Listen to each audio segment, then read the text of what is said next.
Hello student, good morning. आज मैं आपको पढ़ाने वाला हूँ आणविक द्रव्यमान यानी कि मॉलिक्यूलर मास। तो देखिए क्या होता है। यहाँ सबसे पहले मैं ये मानता हूँ कि कोई भी मेरा एक सब्सटेंस है, ठीक है, यानी कि किसी पदार्थ यानी कि एनी सब्सटेंस, या कोई मेरे पास एक क्या है, सब्सटेंस है। जब कोई एक मेरा सब्सटेंस है तो उस सब्सटेंस का क्या होगा, मॉलिक्यूलर वेट होगा यानी कि अणुभार होगा। सबसे पहले मैंने ये माना कि ये मेरे पास ये क्या है, ये मेरे पास कोई एक सब्सटेंस है, ठीक। और जो ये कोई एक सब्सटेंस है इसका वही क्या होगा, अणुभार होगा यानी कि मॉलिक्यूलर वेट होगा।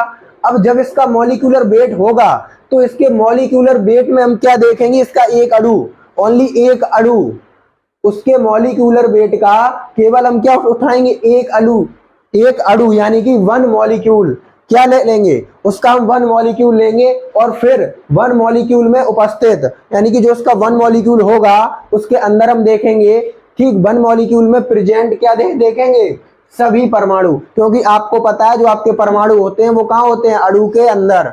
तो हमने सबसे पहले क्या किया, एक अणु लिया उसका, और उसी में मैंने क्या देखा, जितने परमाणु है ना सभी परमाणु को हम देखते हैं। फिर क्या करते हैं, जो वो मेरे सभी परमाणु हैं उनका हम क्या लेंगे, अणुभार यानी कि एटॉमिक मास या क्या एटॉमिक वेट, ठीक है।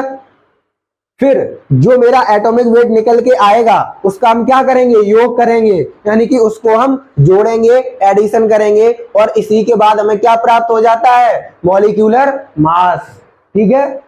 कोई बिल्कुल इसमें कुछ है ही नहीं कतई। देखो सबसे पहले क्या है, किसी पदार्थ यानी कोई हमने एक पदार्थ लिया, वो पदार्थ मेरा ये है, ठीक, और उस पदार्थ का हम क्या कर रहे हैं, अणुभार निकालेंगे, ठीक, मॉलिक्यूलर वेट निकालेंगे उस पदार्थ का, और उसके अणुभार में एक हम क्या उठाएंगे, उसका एक अणु, ठीक। और एक अणु में क्या होते हैं उपस्थित सभी परमाणु।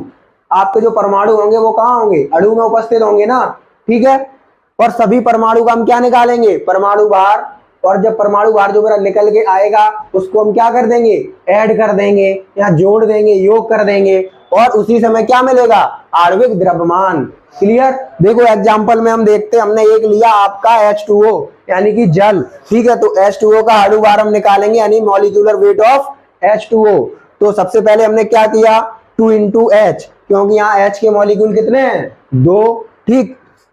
तो फिर उसका मैंने परमाणु भार लिया यानी हाइड्रोजन का परमाणु भार लेंगे, और 2 का गुणा क्यों किया H में, क्योंकि 2 हाइड्रोजन है, ठीक है। फिर मैंने और इसमें क्या उन्होंने कहा ना, ऐड करेंगे, तो हमने क्या कर लिया, एक मॉलिक्यूल उठाया, ठीक। मतलब अब यहाँ ये देखो इसका मतलब क्या था, सभी परमाणु, क्योंकि हाइड्रोजन के 2 थे ना, एक मेरा क्या है भाई, जल सब्सटेंस है, उसके 2 परमाणु थे, तो 2 गुणे H हमने कर लिया, और का परमाणु भार, एटॉमिक वेट निकाल रहे हैं, एटॉमिक मास प्लस ऑक्सीजन का परमाणु भार जो उन्होंने कहा था, ऐड, योग कर रहे हैं, एडिशन किया हमने। अब देख लो, तो 2 into 1.008 ये मेरा क्या है, एक हाइड्रोजन का एटॉमिक वेट है ये 1.008, ठीक है, प्लस ऑक्सीजन का एक मॉलिक्यूल है 16 होता है।